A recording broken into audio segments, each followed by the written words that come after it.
Apa kabar teman-temanku semuanya? Assalamualaikum warahmatullahi wabarakatuh. Kawan-kawanku, para YouTuber dimanapun berada, selamat datang di channel Esa Santuy. Teman-temanku, para konten kreator YouTube, saya kali ini akan berkisah apa adanya tentang kebodohan-kebodohan saya selama menjadi konten kreator YouTube, apalagi di awal-awal ngonten menjadi YouTuber. Saya akan ceritakan kepada teman-teman semua. Mudah-mudahan teman-teman juga bisa mengambil hikmah positif dari apa saja yang nanti saya sampaikan. Kawan-kawanku, kebodohan pertama yang saya miliki waktu itu di awal-awal nge-YouTube adalah tidak tahu bahwa di YouTube ini bisa menghasilkan uang atau penghasilan dari AdSense YouTube.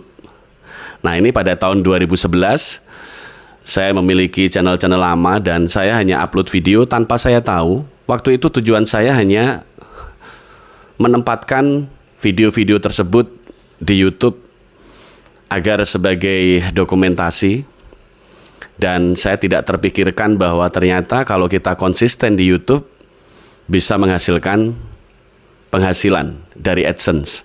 Ini kebodohan pertama ya sahabatku. Akhirnya seiring waktu saya tahu ternyata di YouTube ini bisa menghasilkan uang loh. Terus kemudian kebodohan yang kedua. Kebodohan saya yang kedua adalah saat saya memulai konsisten di YouTube di tahun 2021, saya berpikir bahwa gaji dari YouTube ini langsung besar, puluhan juta, dan mungkin gajian sebulan 2 bulan langsung bisa digunakan untuk beli kendaraan atau beli motor baru. Itu khayalan saya ya. Ternyata setelah didalami, diterjuni, penghasilan di YouTube ini bertahap, seiring sejalan, seiring dengan bertumbuhnya channel kita, seiring dengan bertumbuhnya subscriber kita, seiring dengan kemampuan kita dalam membuat konten, dan seiring dengan wawasan kita yang senantiasa bertambah dari hari ke hari, dari waktu ke waktu, untuk menghasilkan rezeki dari YouTube. Jadi tidak serta-merta langsung ratusan juta. Ternyata itu saya lihat ya hanya di konten-konten yang ada gitu loh sahabatku. 500 juta dari YouTube, 1 miliar dari YouTube. Itu membuat saya sempat terbuai mimpi indah di awal-awal saya konsisten di channel tutorial ini ya sahabat-sahabatku. Karena kan perlu diketahui 2011 saya mengupload YouTube dan tidak terkonsep. Kemudian 2014 saya juga tidak bisa konsisten. Baru di tahun 2021 saya bisa konsisten, dan itu pun tema yang saya pilih adalah tema tutorial YouTube. Karena fleksibel, menurut saya fleksibel dan bisa saya kerjakan. Nah, ini cerita tentang kebodohan saya yang kedua. Kemudian selanjutnya, kebodohan saya selanjutnya adalah saya masa bodoh terhadap analitik studio YouTube.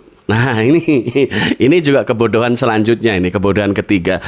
Jadi waktu awal-awal menekuni tutorial justru malah saya masa bodoh dengan data-data di analitik. Ternyata semakin kita mengamati perolehan dari hasil setiap video kita, entah itu adanya penonton unik, penonton yang kembali, kemudian data rata-rata durasi tonton, jumlah tayangan, jangkauan video, jumlah rekomendasi tayangan, kemudian hasil dari rekomendasi yaitu penayangan, rasio klik tayang, ya, kemudian waktu upload, jam upload yang tepat. Nah, seiring waktu saya perdalam itu dan ternyata bermanfaat. Sangat membantu sekali dalam mengevaluasi apa yang kurang dalam diri kita, apa yang kurang dalam channel kita dan konten-konten kita. Akhirnya lebih paham lagi sahabat-sahabatku. Ternyata jam upload juga menentukan bagaimana berjalannya rekomendasi kita ke depannya, ya. Nah, kemudian ada lagi kebodohan selanjutnya. Kebodohan selanjutnya adalah saya mengabaikan menonton channel-channel besar yang satu tema dengan tema saya. Saya pikir dengan menjadi YouTuber cukup upload selesai, upload selesai. Padahal kita perlu banyak belajar. Namanya juga YouTuber pemula. Tentu perlu banyak ilmu yang perlu kita pelajari.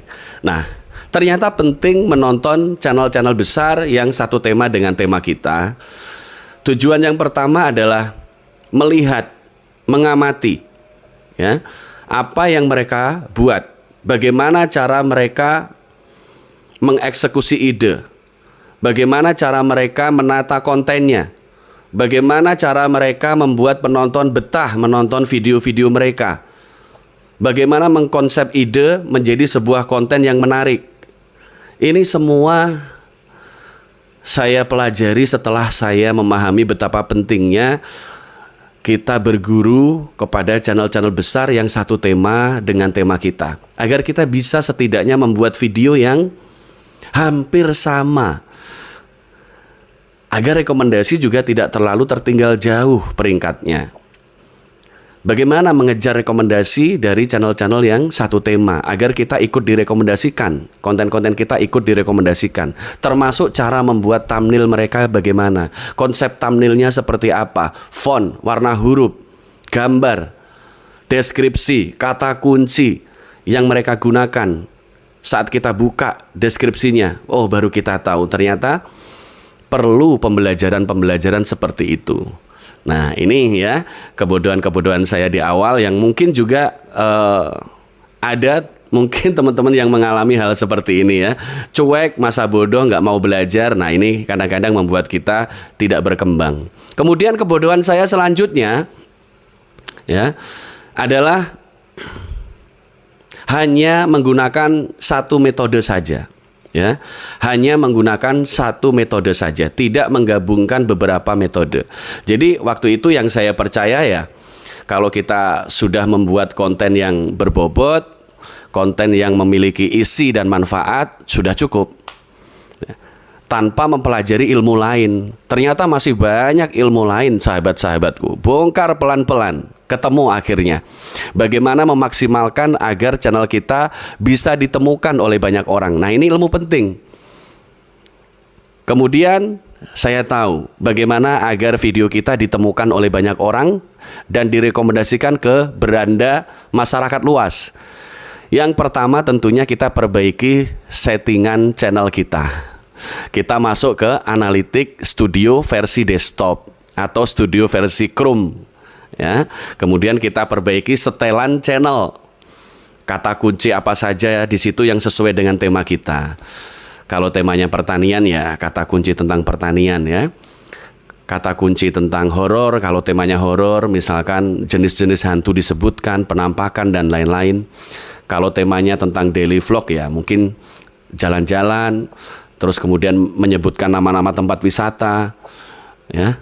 Ini sangat penting sekali. Dan di channel yang bertema tutorial ini akhirnya saya perbaiki setahap demi setahap kata kunci channel. 1000 subscriber, 4000 jam tayang, monetisasi atau monetize, syarat monetisasi, kemudian bagaimana mencapai 3000 jam tayang, syarat monetisasi terbaru. Nah, itu saya jadikan kata kunci di channel saya yang bertemakan tutorial YouTube ini. Kalau di channel saya satunya, di Dimensi Halus, tentu berbeda kata kuncinya. Karena Dimensi Halus adalah tema horor, tema misteri. Nah, ini bertahap ya. Saya anggap lama-lama ini sangat penting sekali. Lama-lama saya anggap sangat penting. Ternyata ada hasilnya saat kita merubah kata kunci channel, kemudian memperbaiki default, settingan default, kemudian TAG, teks ya, kita perbaiki sesuai dengan tema dan isi konten. Ternyata inilah yang membuat video kita ketemu dalam mesin penelusuran, dalam fitur jelajah dan rekomendasi YouTube secara umum. Nah, belajar dari kebodohan-kebodohan saya ini mudah-mudahan menjadi manfaat buat teman-teman yang menonton video sederhana ini. Untuk sama-sama mari kita perbaiki kualitas isi konten kita, thumbnail kita, deskripsi video kita, sehingga video-video kita ditemukan dengan mudah oleh calon penonton alami. Dan yang lebih penting di tahun 2025 ini, sahabat-sahabatku, yang lebih penting adalah jam upload video. Tentukan jam upload yang kira-kira masyarakat masih banyak yang menonton YouTube. Kalau sasaran atau target penonton kita Asia atau Indonesia, uploadlah siang hari atau sore hari. Jangan terlalu larut malam, apalagi jam 1 malam. Ini baiknya dihindari, ya. Terus kemudian isi dari konten kita benar-benar kita upayakan menarik, thumbnailnya juga menarik, judul videonya juga menarik. Insya Allah dengan tahapan itu, dengan pedoman hal itu, maka kita bisa meningkatkan jangkauan video kita sehingga mudah ditemukan oleh para penonton alami. Memang prosesnya tidak instan, ya. Satu video saja yang baru kita upload, ini butuh waktu antara 3 sampai 7 hari untuk menembus rekomendasi semakin luas. Jadi perlu kesabaran. Pesan saya buat teman-teman para konten kreator pemula, nikmati prosesnya. Perlu kesabaran, ketabahan, dan konsisten upload video.